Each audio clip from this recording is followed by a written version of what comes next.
So at this point, if you have a question, raise your hand by pushing the little box that has a picture of a hand in it.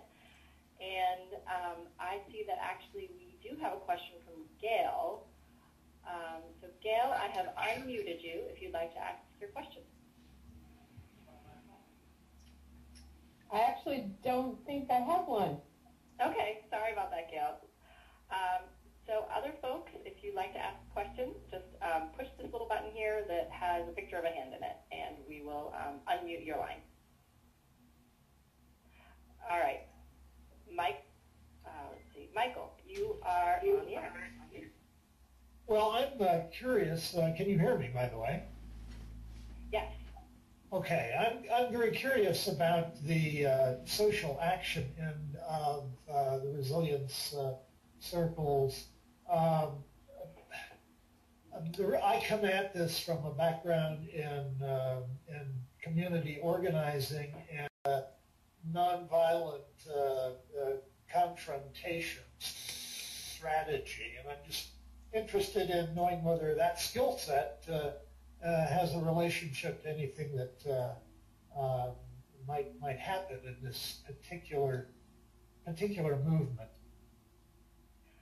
Sure. Did you want both Chuck and Caroline to address that? Sure. Yeah, I'm based, by the way, in Portland, Oregon. So. Just one. This is Chuck Collins. Just one quick reaction. We use the language of resilience circles, but another way to think about it is affinity groups.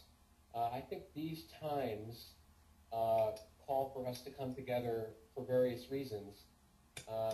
The people who are primarily organizers and sort of social action folks look at the resilience circles and sort of scratch their head and say, well, isn't this stuff on mutual aid, isn't that a little bit distracting? Doesn't that take away from the campaigning?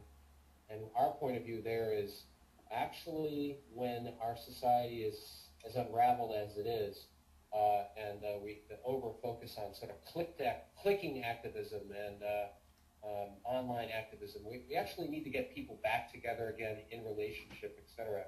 So we think of it as kind of foundational good work for kind of creating nonviolent social action movements.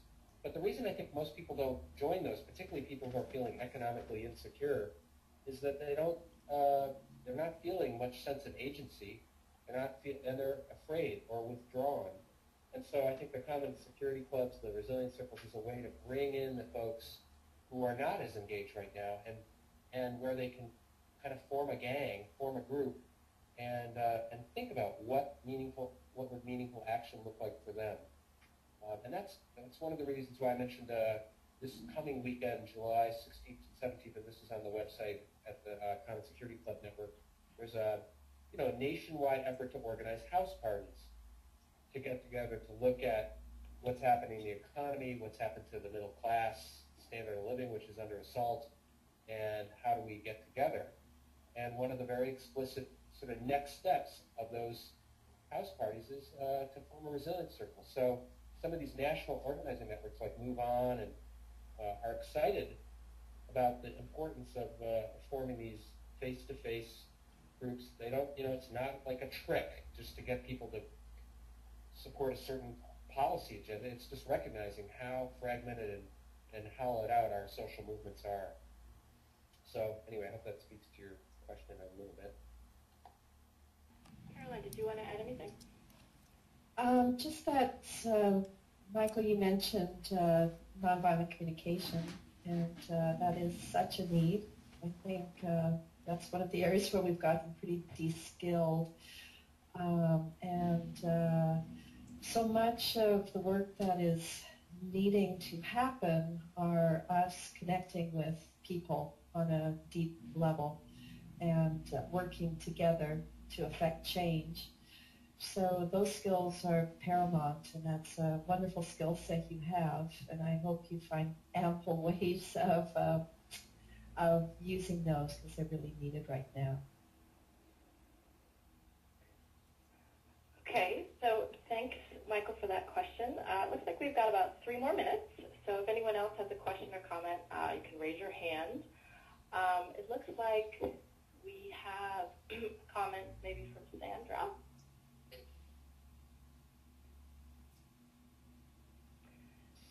Sandra, would you like to make a comment or ask a question? Are you talking to me? Yes, Sandra. Yeah, Sandra. I'm sorry. Yeah, I just saw the little hand. I didn't spot it before. So I became aware of Transition Town work a while ago. There was nothing like it in my area. I did get into a nice resilience circle. I would really like to be doing more Transition Town work, but it seems like I'm in the middle of suburbia, and I feel like I'm a pioneer in suburbia, but it feels really hard to expect to have any change like that happen here as compared to, like a big town like Brooklyn or San Francisco or Palo Alto. Sarah, if there's still, this is Caroline, opportunities, we have a lot of different webinars and online possibilities. So that's a nice way to connect and also to sort of mine the wisdom of the group that does collect in terms of, I suspect other people on the call will be from suburban areas as well and might have some wonderful keys to offer. So I encourage you to join our Thursday Maestro Telesalon, second Thursday of the month, or any of the other offerings we have as well. So I encourage you to do that because it's not a good feeling to feel like that you're isolated or that there's not enough going on or you're not affecting enough change. So hopefully you'll get some good gems from the folks that are a few steps ahead of you. Yeah, and part of it, like I'm feeling kind of sad right now because we're organic gardeners and beekeepers, and just before this call started, the fire department was at my door saying a neighbor had made a complaint about our beehives. Oh. And like we may have to get rid of our bees, and that, I think that's really sad because people don't get what we're doing. They'd rather have their lawns, and I'm frustrated. Sorry, I just need to express that. Oh, that's too bad. Yeah. They want Yes, the sir. flowers, but not the bees. Yeah. Sarah, give me a call if you'd like. I can connect you to some folks, hopefully in your area that might be helpful for you. Yeah. Well, I'm connected with the Resilience Circle in Redwood City, so I'm Good. Great. Thank you very much, Sandra. Let's get one more question in from Lisa. Before we wrap up. Hi, can you hear me? Yes. Okay.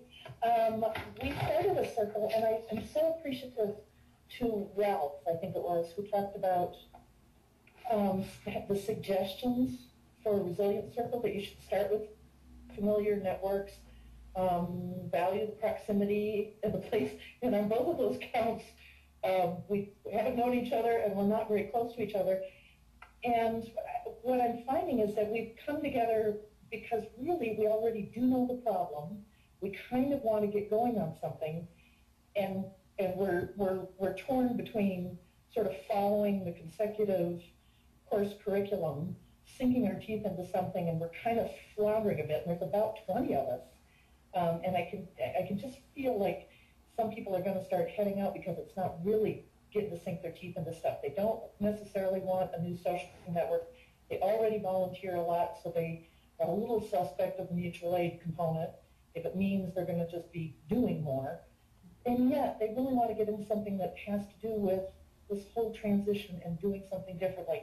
So I appreciated the suggestion of emergency preparedness as something that could be that. Do you have any other suggestions of that kind of thing to start doing rather than just to kind of keep learning and talking? This is Chuck Collins. I would just say it sounds like you're ready to, in a way, move towards.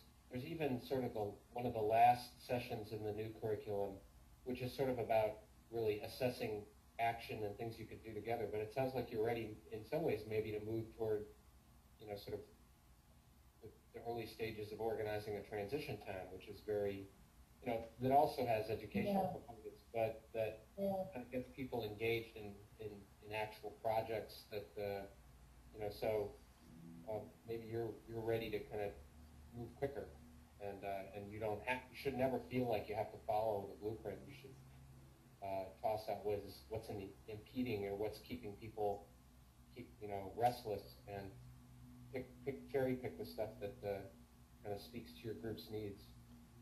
Okay, and I so appreciate this because it's making sense of moving on to the transition stuff, and that may be where we need to go. Thank you. Please join the call on Monday with Rob Hopkins. That'll get you really fired up. So I recommend that. You can join that on our website, transitionus.org. And is Michael Brownlee a part of this also? Yes, he's a transition trainer. And Yeah, okay. Yeah. Uh-huh. Okay, good. Thank you. You're welcome. Thank you, Lisa, and to everyone who's been a part of this tonight. Thanks again to Chuck, Caroline, and Ralph, and Conrad. I think this has been great, and once again, just thanks for joining us this evening. So I think we're going to sign off now. It's a little bit after 8.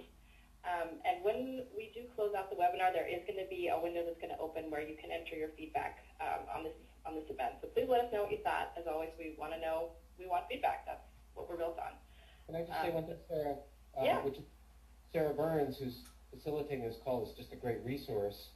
And if people have questions lingering, or particularly, sort of stuck or involved in the Resilience Circle, or want to start a Resilience Circle, she's your resource. So, check out the website that's there, and, call upon her. She's been really helpful to a lot of groups. And sometimes it's just a matter of talking things through. Using the old telephone can be the appropriate technology sometimes to kind of move forward. So, talk to Sarah. That's true.